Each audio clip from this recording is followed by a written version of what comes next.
I'm Amit. I'm Associate Director with KPMG. A warm good evening to all of you, to our esteemed panelists, to the audience. The topic of our today's discussion is future of metro and high-speed rail network in India. Now, what I'm looking forward is to have a very in-depth discussion and an enriched session with our esteemed panelists. The way we have structured this discussion is we have allocated around 1 hour 40 panel discussion, of which 15 minutes we will have a Q&A session with the panelists, and towards the end of the session, for around 10 minutes, the forum will be open for the Q&A session and interaction with the audience. Without any further ado, let's start the discussion. The way I would like to proceed is, I will be posing questions to each of our panelists, one by one, and in turn they can share their thoughts on the topic. And once we are done with that, then we can have an interaction with the audience also. Around 750 train kilometers of metro network is already operational, and several thousand kilometers of rail network is under implementation or various stages of planning, etc. Metro has impacted our life in a positive way. It has overthrown traffic from our road and brought the passenger to the metro network. It has reduced pollution. There is a reduction in travel time. That has made our life more easier, efficient, and affordable. And I can go on talking about the benefit of metro, but let's hear from our leaders in the metro system itself. And here I'll start with Mr. Keshav Kumarji. We see the urbanization in our country is increasing in a big way. And in fact, as per one of our studies by World 2019, the urban population in India is going to increase by 53% by 2050. Currently, we are at around 400 million, which is estimated to increase to around 800 million by 2050. Now, with the increase in urbanization, the per capita income of individuals are also estimated to increase. Now, with the increasing urbanized population and with money at disposal, the demand for mobility and in fact metro, one of the efficient way of transportation, is going to increase in a big way. So, sir, my question to you is, what are the steps we are taking to bring this traffic or cater to the requirement of the increased demand by the passenger? Thank you very much, Amit. I will briefly try to explain. As you rightly said, population in the urban areas is increasing at a very fast pace, and your figures are very appropriate to be mentioned, because some time back I read that about by 2026 itself there will be 46 crore people will be staying in the cities only. And another peculiar thing with the cities is that roads cannot be widened because they are old cities, and another surprising thing is 20% of all two-wheelers are in the million plus cities. 1 lakh के ऊपर Malaysia है, जो हमारे देश में करीब probably 52 or 53 cities are there, which constitute 20% of all the two-wheelers. 50% of the cars are in million plus cities. This is the scenario, and cities are growing. So mobility, as you rightly pointed out, is a very important issue. Metros have come up. Delhi Metro was the first example, which very successfully said that metros can be implemented in time. And that was one of the features with the metros, that projects happened in time, and today we see the ridership of Delhi Metro. So government started the metro policy, which says that 2 million plus cities, all cities should have the metros. So we have in the country about 32 cities which are 2 million plus population, this last number. And Prime Minister in one of the conferences, he said that 50 cities metros are to be planned. Now today, as he rightly said, nearly 730 or 740 kilometers already operational, another 500 kilometers already under construction. I come from a state which is Uttar Pradesh, and we already have metros in Ghaziabad, Noida, Greater Noida, all those places. But Lucknow Metro was the first metro which happened in the capital city. And thereafter, Kanpur, another 32 kilometers in progress, Agra is in progress, and I'm very happy to share, we'll listen about one more city very soon. So this is the scenario when governments are pushing it. Now government has metro, like a Delhi Metro is not the right model. So for all the cities, so government has worked out lighter metros like Lucknow, which is 2.9 meter wide coaches with a little less capacity. And then government in 2019 has come out with a proposition of Metro Light, which we can say that is a light metro or a high-speed tram on an elevated or at grade area. And that came in 2019. And then now Metro Neo has been proposed by the government. That is another issue. government. So this is how it is happening, and most of the projects are being funded by the government. Two governments, means the state government and the central government, and some low. But we have in Mumbai a PPP project so successfully happening by Reliance. We have Hyderabad. We have a complete private metro like Rapid Metro in Gurgaon, which is also successful. A lot of things are happening in metro, and I'm very happy about it. The cities will get a better future in coming years. Thank you. Thank you, sir. And in fact, it's good to know that there are new roads of metro, like light metro, etc., are in pipeline. And in UP itself, we are seeing some of the metros which are taking shape. And most probably, we will see increase in ridership on those projects also. My next question is related to COVID. COVID has impacted our life like anything. And the transportation system was impacted due to COVID. We have seen the impact on our lives, how the whole transportation system was disrupted. While the movement of freight traffic was allowed, the passenger traffic was completely stopped. Now this has resulted in reduction in ridership, which in turn has resulted in loss of revenue. While there was a loss in revenue, our expenses, or the metro operator expenses, to cater to the requirement of fixed expenses like maintenance, payment of loan repayments, etc., were still to be catered. That is on the financial side. On the other hand, what we have also seen, the confidence of public in general on public transportation had reduced like anything. So my question to Mr. Pramod Ahuja, sir, is what are the steps we are taking to bring back this traffic or the ridership to the metro? What are the technology initiatives which are there? And also, what was the impact of COVID on metro operations? Thank you, Mr. Amit, for this very relevant and relevant question for the times. COVID. Just now we heard the growth story of metro. Mr. Kumar Krishna just told that how rapidly metro has expanded and what a bright future of further expansion of metro lies in the country. Given that rapid urbanization is happening and the transport demand is continuously going up. Several metros, several cities have success stories to tell. But simultaneously, COVID has come as a disruptive factor. It has brought new challenges with it. Suddenly, everything that was seeming to be very rosy and then everything going in the right direction. From nowhere, this thing appeared. Many new paradigms are being shifted, many new normals are being set.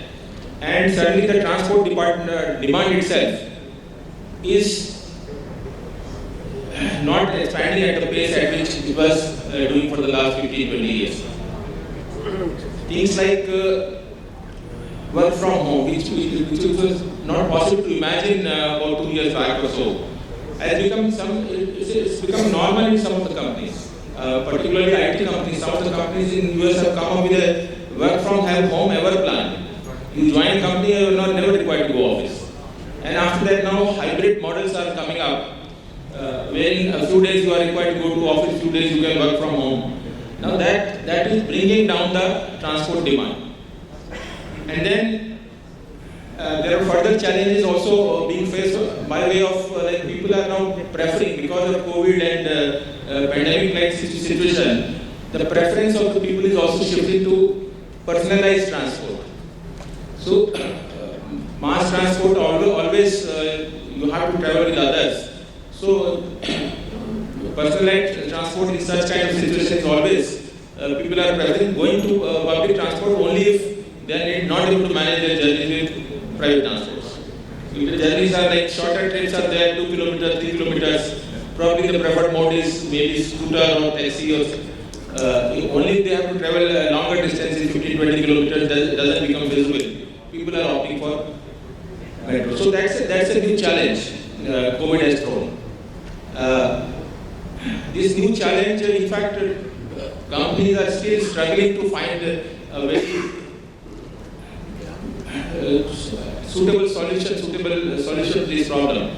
But some of the companies have found some technological solution to not completely overcome, but to be able to give a confidence to commuters that public transport is safe and then you can afford to travel.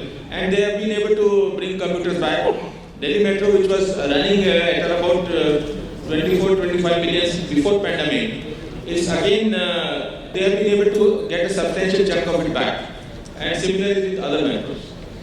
So to give public confidence, what these metros have done, I had gone through the SOPs by some of the metro railways, like Mumbai Metro has also come up with one SOP, which is to give confidence to public that it is safe to travel in public transport. They are basically advertising that we are running at half the capacity. So you are able to maintain distance with other passengers. To overcome this, now some metros are required to come, some have already come up with, and some are required to come. They are required to increase frequency. So if the demand is there and then per train you want to carry less passengers, obviously you require an increased frequency. Then you have to give the public confidence, things like we are taking up regular cleaning, your high contact areas like grab rails and lifts and escalators, all those areas are kind of given a very, close interval cleaning, say 4 times in a day or 6 times in a day. Then enforcing things like, general things like your wearing of masks, thermal scanning, all these things some of the metros have implemented, and they've been able to implement to a large extent, and then give the confidence to commuters that okay, it's not that unsafe to travel. Another issue with metro comes up is that it is an air-conditioned environment. So air-conditioned environment is not very suited for situations like this. In fact, one of the COVID protocols in one of the metros is that at the end of this journey, now all the doors are open for some time. The air that is there is replaced. And all these things are advertised also to give public confidence. So with this, now some of the traffic has come back, but still, I mean, as long as COVID is there, I think this will continue to be a challenge. And it's going to be a challenge to return to normal levels and return to normal revenue levels. Maybe situations as the effect of COVID is gradually declining. In coming times, I think maybe another 6 months or so we'll see the effects completely mitigated and see the growth of traffic. But definitely we will have to deal with these new normals that have come up, like working from home and then electric vehicles coming up, cheaper cost of personalized transport. We are still required to deal with these things. Probably we will have to see that our cost of operations, our capital cost, they come down so that we are able to compete with these challenges in a better way in coming times. That's all I have to say. Ji for sharing your thoughts on the impact of COVID. And in fact, we have to now align ourselves with the new norm where we work from home and hybrid type of working will be a new norm going forward. And it's heartening to hear the steps which are being undertaken by various metros to bring back the traffic on the metro network corridor.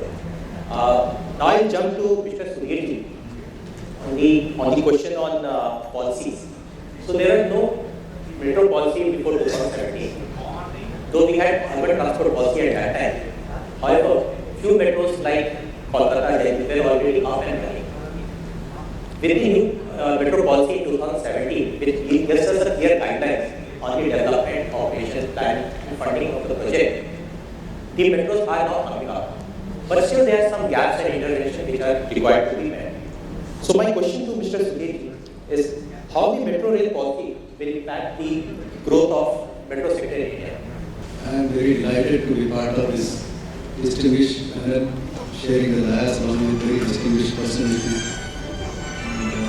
Also, very good afternoon to all the people in the audience. So coming back to Amit's question about the metro rail policy and how does it impact the metro network growth in India. So this metro rail policy came in 2017, which was preceded by the National Urban Transport Policy of 2014. And basically this metro rail policy brought out very new features, and it was on a realization of the government that urbanization is increasing and is a need of the hour, and with the urbanization comes the need of a good mass transit system. And therefore this policy basically identified various impediments which are coming in the way of growth of metro projects in India, and how government as a policy can support them by way of facilitating the metro executing agencies, by providing the funding solutions. And so first and foremost thing which this policy talks of is about the common mobility plan. Lays the emphasis that basically the transport has to be seen in an integrated way. It is not a mode specific transport. So the policy is not mode centric, but it is the necessity centric.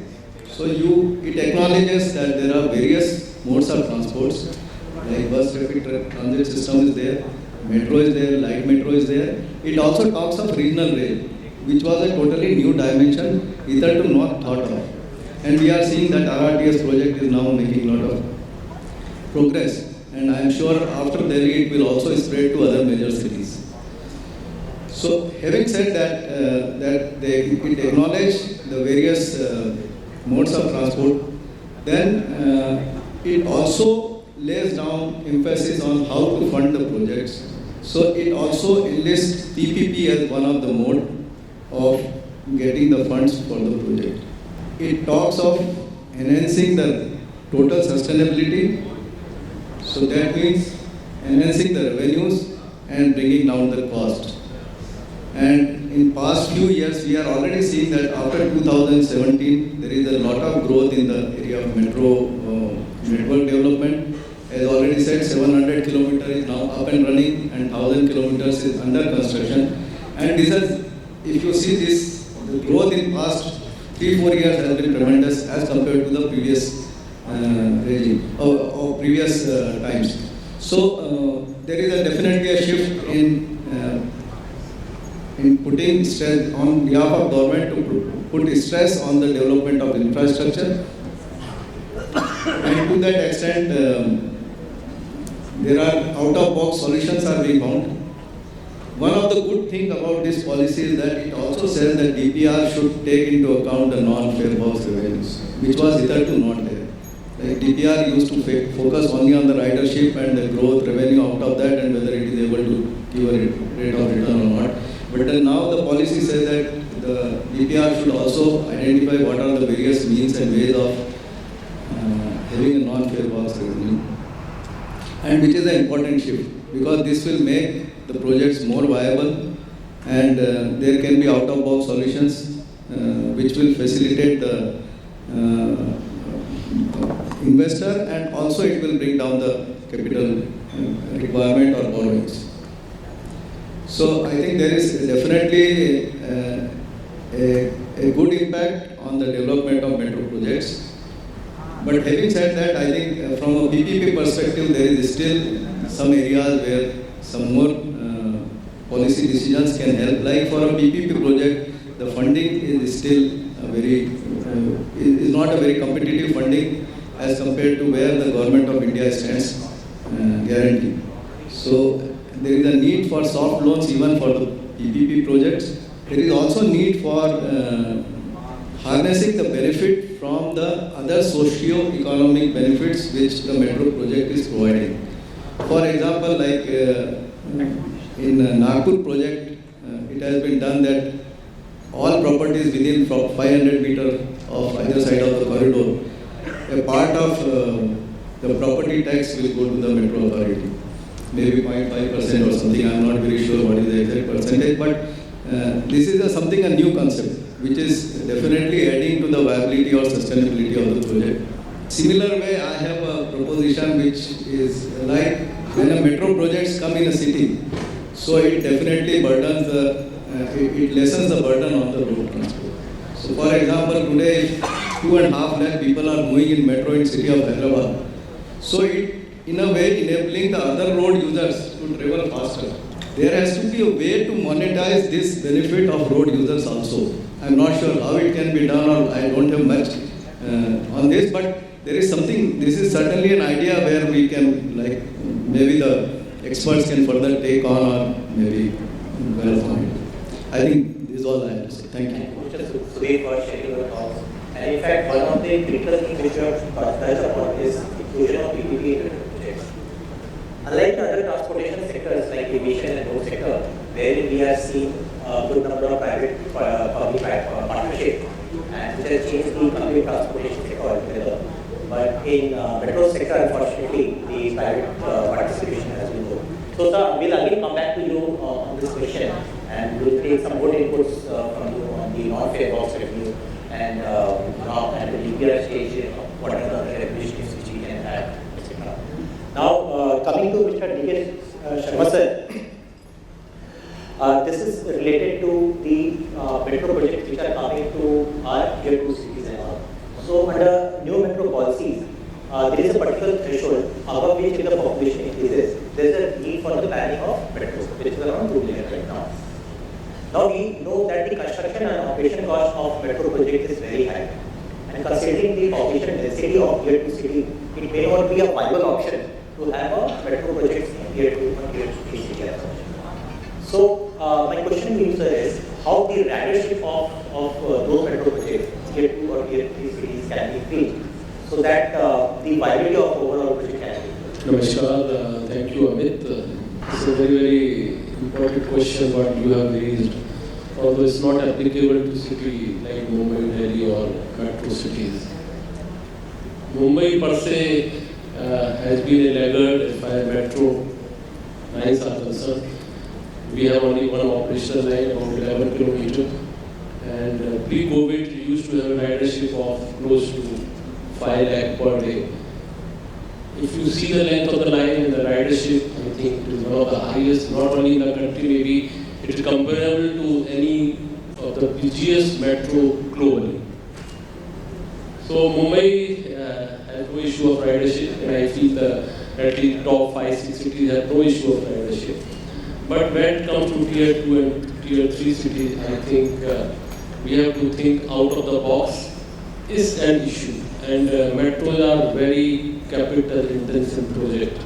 I do not know whether you have any idea. Some of you must be having an idea what the cost of metro. At least Mumbai figures I can tell you it is about for elevated, most of the network is on elevated tracks and some are underground. Elevated cost is close to about 450 crore. For majority of the people it's the eye opener. 450 crore per kilometer is the average cost. And for underground it is coming close to 1000 crore. So it is even difficult to get the operating expenditure out of the whatever revenue you earn. And fare box revenue is very, very low because this area is very, very price sensitive. You can't increase the fare because if you increase the fare, you will lose whatever ridership you have.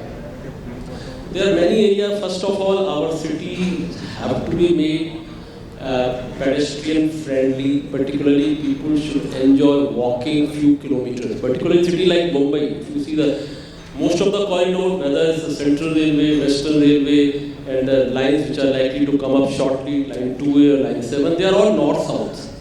That way Mumbai has been lucky, most of the traffic is moving north-south. And with east-west wise, only few kilometers, maybe 3 to 4 kilometers. So people should be made to walk, provided you give them walkable pedestrian pathway or cycling track, and that is applicable to all the cities. So if you provide a place for people to bring the cycle or e-bikes or e-rickshaw or some places, maybe skywalk, but skywalk somehow has not been very, very popular, but even in a city like Mumbai, because to climbing up and climbing down is a difficult job. So then you have to have feeder services, particularly bigger satellite area, whether it's a commercial area or residential area, you have to have feeder services. So you have to think out of the box. And particularly when cities are not linear like Mumbai, people are spread like a city like Delhi or in northern capital region, it is spreading in all the directions. So you have to have ring rail or ring road. So all those things you have to try. And you have to somehow make people. And please be very clear, ridership is not going to. Another area which we have to really think out of the box, how to get non-fare box revenue. Most of the successful metros globally have a very sufficiently high share of non-fare box revenue. In a city of 2 million or 20 like what metro policy talks about, we have many metros like Kochi or Nagpur or Ahmedabad or Jaipur. They they are, but even for them it's becoming more and more difficult. And after COVID, it has become still more difficult. Even in a city like Mumbai, the line 1, which used to have a ridership about 4.75 lakh every day, every ridership I am talking, now is struggling hard to sustain. So, getting ridership, you have to work on all the fronts. You have to have cycling track, pedestrian pathways, skywalk, feeder services, and I think even with that, unless you have a linear network and it is serving most of the area, and particularly commercial center, residential center, like Mumbai, what we have started, like some of the bigger residential area which are close to the metro station, we have provided them skywalk facility. So they can connect to their hub, commercial or residential, to the elevated metro station. So it becomes a win-win situation for the residents there or the commercial hub. They can directly walk to the metro station. So getting ridership for tier 2, tier 3 city, you have to work on it, and you have to increase your non-fare box revenue. You can't depend on only fare. So it's a question mark because operationally. It's a big challenge how to get the ridership. Thank you. Thank you so much for sharing your thoughts. And it's important to note that for tier 2 and tier 3 city, we have to think from out of the box situation, wherein we can increase the viability of the project maybe by increasing the non-fare box revenue. At the same time, at the repair stage of planning stage, we should also include the other facilities like skywalk or cycling tracks, etc. So one statement which you made, which was really good, that people should wait to walk, and that is the need of the hour. So this brings me to Mr. Ashutosh, wherein while we are talking about sustainability of projects, now most of the projects, or in fact all transport infrastructure projects, have to be self-sustainable. So there are certain sustainability goals which each project has to be achieved. So my question to you, Mr. Ashutosh, is what are the enablers or steps should be taken to make metro projects self-sustainable? So I would like to answer this question, Amit, in two parts.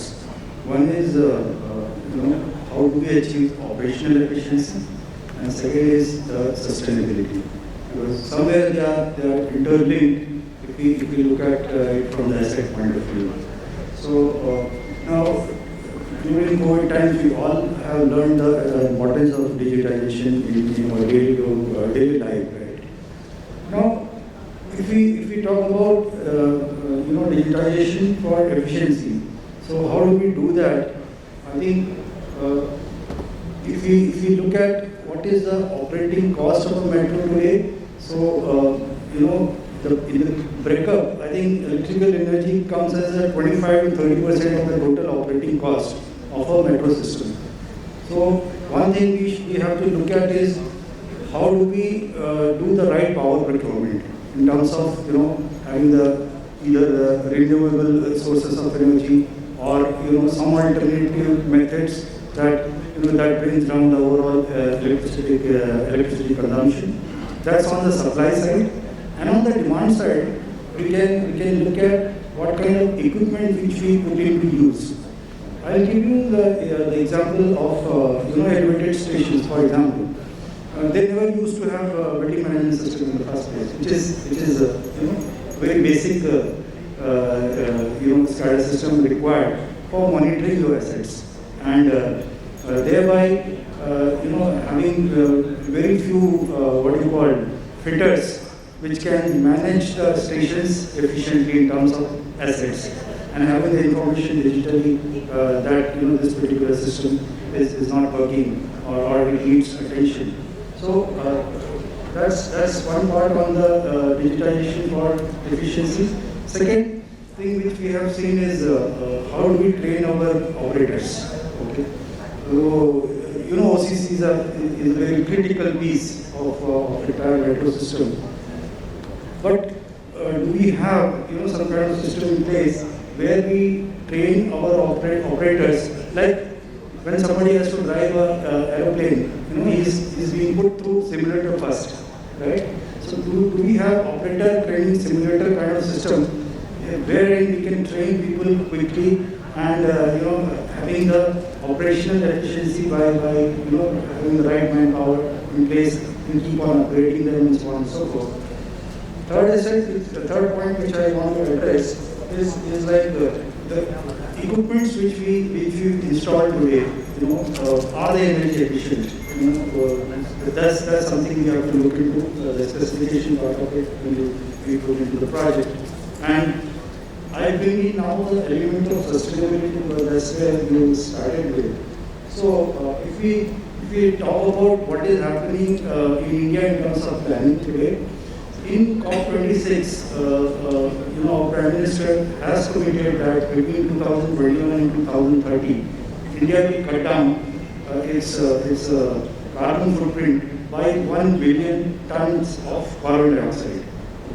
So I think in the morning also I spoke about we have to know our carbon footprint in the first place. Where do we stand in terms of carbon footprint, and then look for the technologies and the assets, kind of assets which we buy, which put less,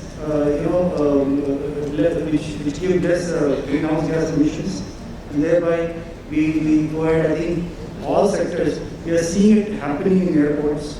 Okay, the sustainability goals very clearly written, in capital words that we want to cut down their water consumption by this much. We want to reduce the electricity consumption by this much. I think metros are already moving in that direction, and very soon we will see that most of the equipment which are procured, they are energy efficient, and when they are in operation, they are being monitored very, very closely. So there are equipments like small things like thermal monitoring. You can monitor most of the assets. I'm talking about electrical assets through thermal monitoring. On the mobile app of the operator, he gets a signal immediately and look what is happening. You know when things are going to fail. You can plan your maintenance better. So I think somewhere we are talking about the sustainability of the metro as a whole, but somewhere looking inward, we will have to put into the systems in place which will increase our operational efficiency as well, apart from looking. I'm not undermining the external factors will always be there, like COVID. Nobody could predict it, but somewhere inward we will also have to do a lot of churning in our mind that how do we improve the operational efficiency. And digitization, as I see, is clearly a tool which can help us in able to. Definitely, Ashutosh. I think to achieve the sustainability goal, we have to rely on two things. One is on the technology, right training, right set of equipment, etc., to reduce our carbon footprint, making our operations all the more efficient, and hopefully we will be able to achieve our sustainability goal also. When we talk about sustainability and technology, it's important to talk about how we are going to make these technologies in-house indigenously within India. So here I am coming to Mr. Rajneesh. Nowadays there is too much of focus around, and rightly so, on Atmanirbhar Bharat and Make in India. And talking about metro sector, there are various components, etc., which can be made within India. We can learn from outside, we can take technology, and then we can develop it within in-house itself. So in metro sector, my question to you is, what are the various initiatives or steps which we have taken within from government policy point of view or within the industry itself to have different components which will be manufactured within India, say for example, the question is about initiatives taken by our country in policy space as well as industries to make our country Atmanirbhar or self-reliant in especially rolling stock and maybe other sectors of metro.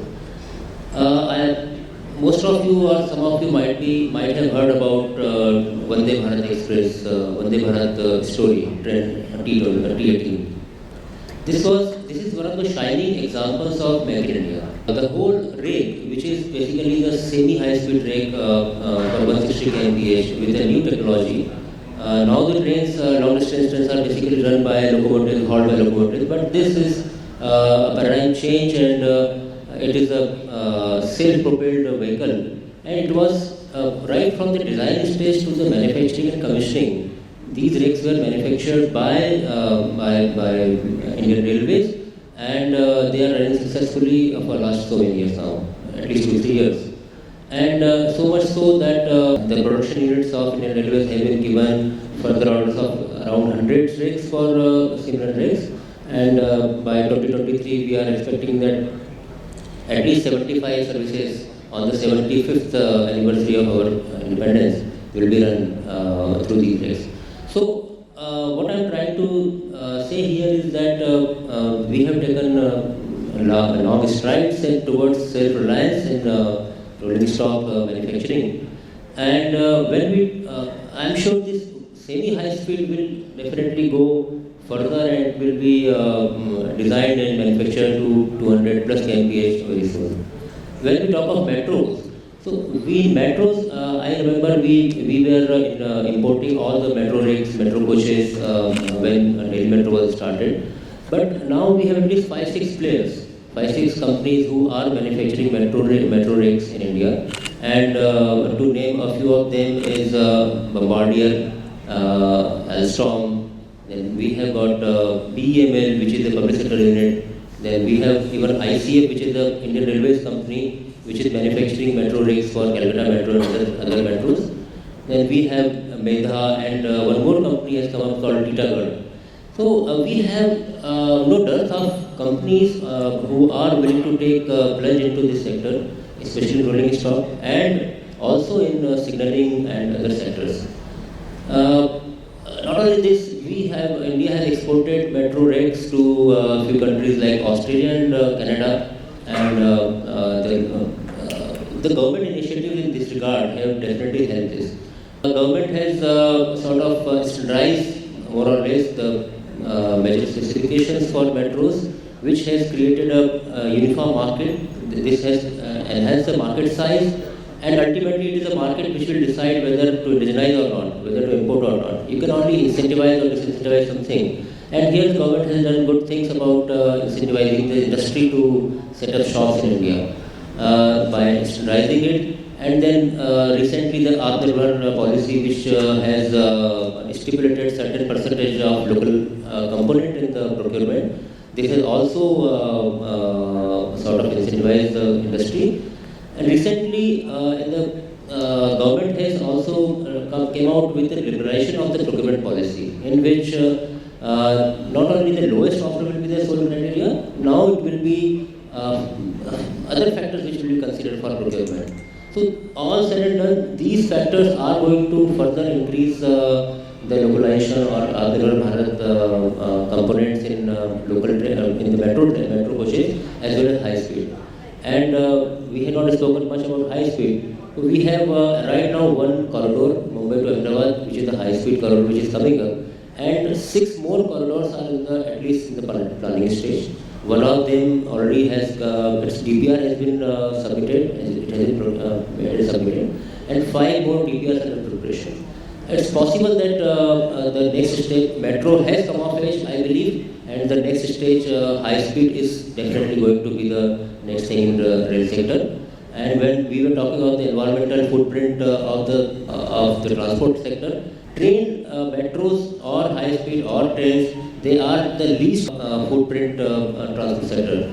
And I'm sure with increased awareness about environmental sustainability, metros and high speed and train sector is going to increase by leaps and bounds. Recently in America also, they had President has given a huge $60 billion or something for the rail sector, and they are going to have a resurgence of railway transportation there in passenger segment. So this is something which has come back, and it will be definitely a sector exciting sector to be in, and I am sure this will be great for everybody, for the environment at least. This is what I will say. Thank you. Thank you, Rajnish, for your point. And it's heartening to know that Atmanirbhar Bharat and Make in India is working in the right direction. And also, earlier we used to rely on import of technology from outside, but now we have exported our rolling stock to countries like Canada and Australia. And also we have noted that government has changed the procurement policy, wherein earlier it was on the least cost basis. The procurement was used to be on the least cost basis, where the quality of the product used to take a backseat. But now moving to QCBS or quality financial quotation, that will ensure a proper mix of quality as well as the financial benefit to the government.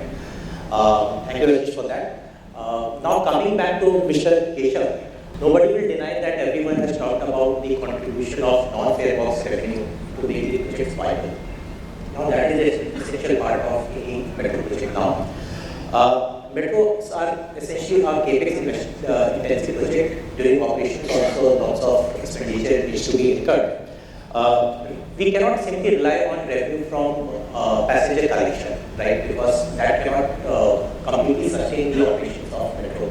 So we need to look at various avenues of revenue collections, maybe from real estate monetization, LVCs. There are various other tools or options which are available. We have seen selling rights of or branding of metro stations to private sector, etc. So, sir, my question to you is, what are the various initiatives which you have taken to increase the non-fare box revenue for the day? Non-fare box revenues, ratios have to go up, and fare boxes cannot be increased beyond a certain limit because ridership has to go, but fare box revenue has to come from ridership increase, not by the fare increase. So, non-fare box revenue, many of the things which we have done is advertising at the stations, structures outside, all pillars, semi-naming rights. We are going ahead with 4 stations now. So, those are the type of revenues which we are getting. There is a lot of property by design we have created at our stations, both in unpaid areas and the ground floor. And you'll be happy to know that Lucknow Metro, which we started in 2019 operation, all my ground floor properties are already sold. So I've got banks, to jewelers, to cars, to automobiles, to dominoes, all those things are there at the ground floor. That is giving us certainty. But these are very conventional non-fare box revenues which we are so far earning. Government by, as one of my colleagues was also mentioning about the metro policy, value capture finance, because there are many benefits which are coming to the society as an outcome of the metro construction itself. So, for example, sellable FSI can be there. TOD policies are implemented. In Uttar Pradesh also we have requested government and finally it has been implemented. So now 500 meters on either side of the metro is a high density zone. Additional FSI can be sold off. Betterment levies are there. Land use changes are there. So all those policies have been made. These revenues will also come to the government. And out of that, a certain percentage will pass on annually to Lucknow Metro. So these are the things which we have to do. These are ultimately because shopping, semi-naming rights, these are illimited. Because metro stations are limited. Basically, these are functional stations. Government has also given many of the metros, including Lucknow Metro, standalone property development areas.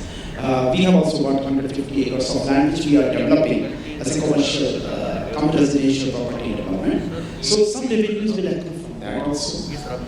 Then banks, ATMs we have provided, we are getting rent from them. Advertising in any case we are doing. Many of other things like film shooting, something keeps on happening, we try to find something. But the fact is that non-fare box revenues have to be increased by legislation. As I rightly said, transit-oriented development policies, value capture finance. These are the things which government has to implement and which Uttar Pradesh now we have started. So these 2 policies have already been approved. Probably very soon we will be starting getting for share.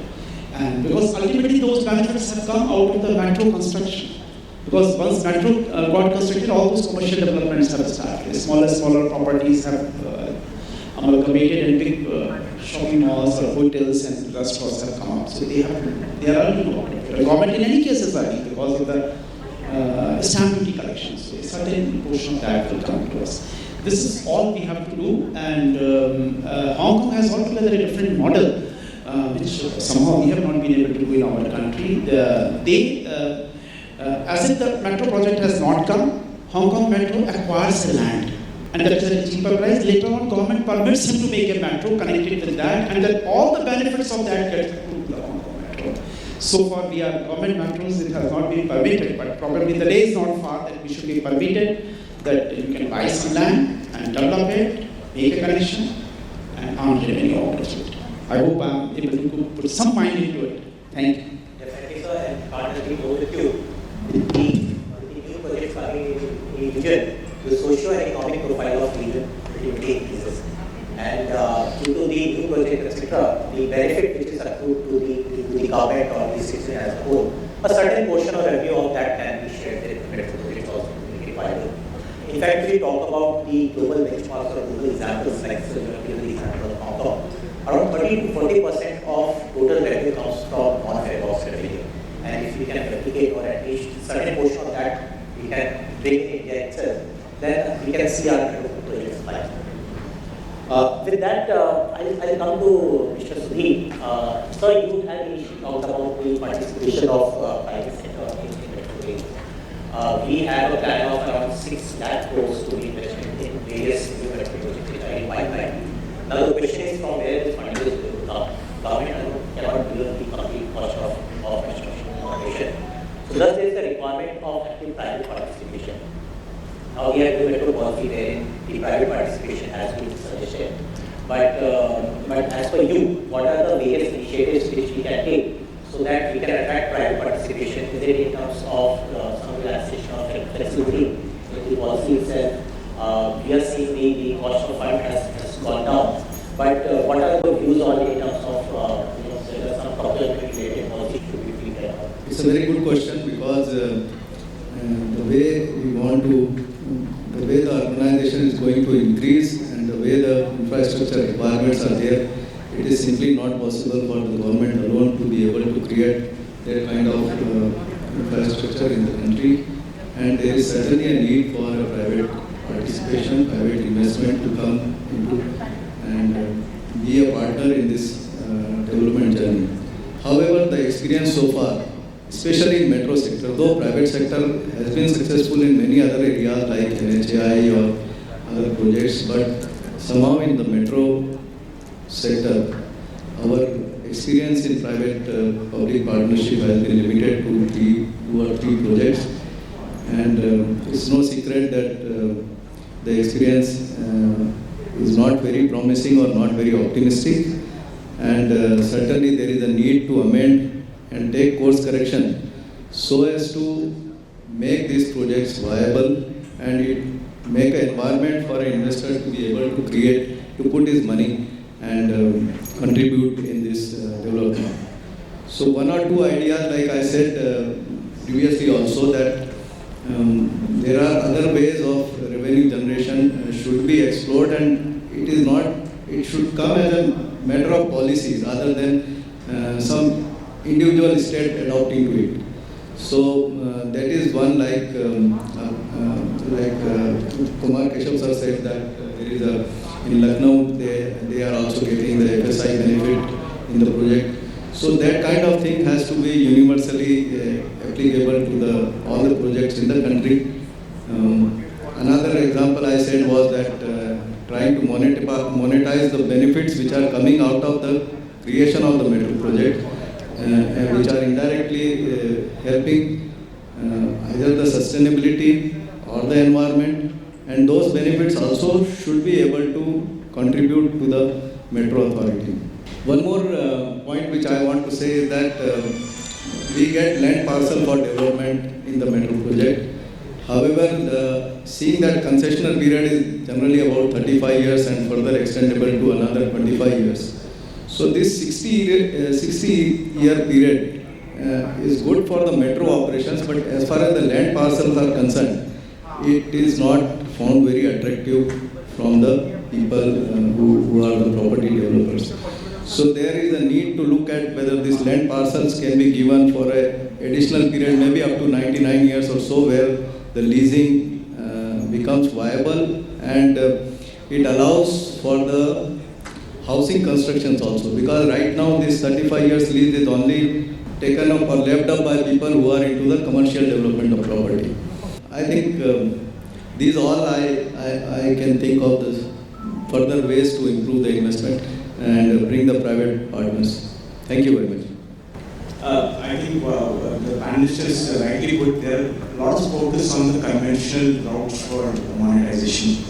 right? But from the non-conventional side, if you look at it, majority of the metro transit body has a lot of data in terms of user data, in terms of passengers, what time they get in, what time they get out, and stuff like that. Is there a way for you to think about two ways, right? One is using that data to help the society in terms of a lot of vendors who are in the area, might be malls, to be able to use that data to be able to sell their products, or might be do push notifications of sorts to be able to monetize data. One.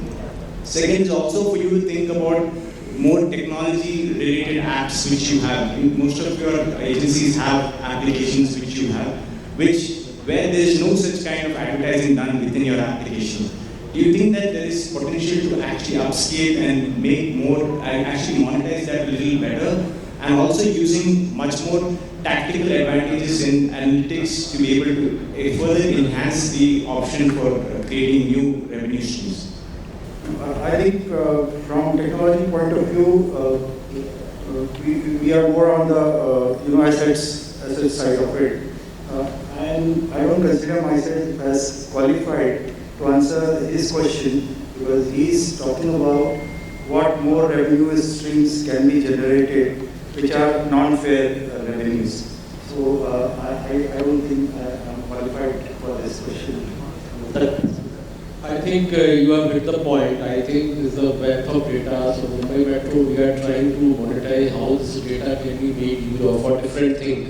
Particularly ticketing, like we are involved in State Bank of India for ticketing, for selling of the card, LCNC, Nation Common Mobility Card.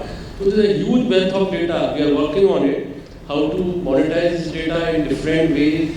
And but there are certain clauses. I think the data or the profile of the commuters cannot be stored. I think the system does not, present laws do not permit us, but still, we are working on it. It's a huge area, how to make use of this huge data which we are going to have. I think time will tell, but there is a huge potential how to monetize this data. You are absolutely right. Quick question to you, sir. We talk about generating revenues from the non-conventional streams, and of course how we can keep the operations sustainable, and especially sir, your organization is very much focused around the O&M side, right? So what's the thought process to invest on a technology platform which can kind of bring these capabilities and identify this investment upfront as a DPR item? I mean, so the way DPRs are written 20 years back, maybe starting with DMRC, and how those being kind of in practice, what's your thought how they should be changed to accommodate need of the day from an IT asset management or the newer technology which are available now for us to use? Blockchain, for example, now, I mean, so far industry has only talked from a commercial or different sectors, but how we from the metro organization could use those technology advancement and kind of can reap some benefits out of this. In Mumbai, we have a different model. This company which I am heading is exclusively for O&M, operation and maintenance. So it's a big plus point. So we are a very young company. We have got to take first line under operation. But what we are trying, being a young organization, we would like to have slim and trim. So we are using all sorts of technology, all sorts of IT platform, be it the asset management system, be the ERP, be the e-office, be the different type of apps, be for crew monitoring, be for housekeeping, be for customer relation management. We are going to have anything and everything wherever globally any technology is available, particularly using IT, particularly using condition monitoring, predictive maintenance. We are trying to incorporate all the technology available anywhere in the world. So what I am trying to say, if you see the operating cost of any metro, capital cost is huge, but in the operation side, some of my colleagues mentioned, first biggest bill is from energy side.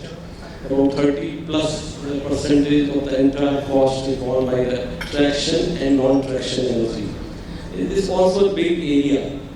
Unlike railways, because I'm originally from railway, we have got the permission to be treated as a licensee, so we can avail open access. I can take the power from anywhere in the country and wheel it to my point and pay the wheeling charges, and I purchase the cheapest of the power. But this facility has not been provided to Metro. It requires an amendment in the Electricity Act. That's one area to reduce, but using the technology. Similarly, like huge manpower is put only for security.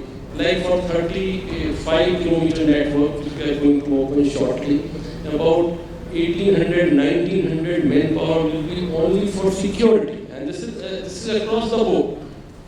And like Delhi Metro, they are putting CISF, which is one of the costliest security. So good percentage of my expenditure goes only on manpower, and within manpower, a good part goes only for security purposes.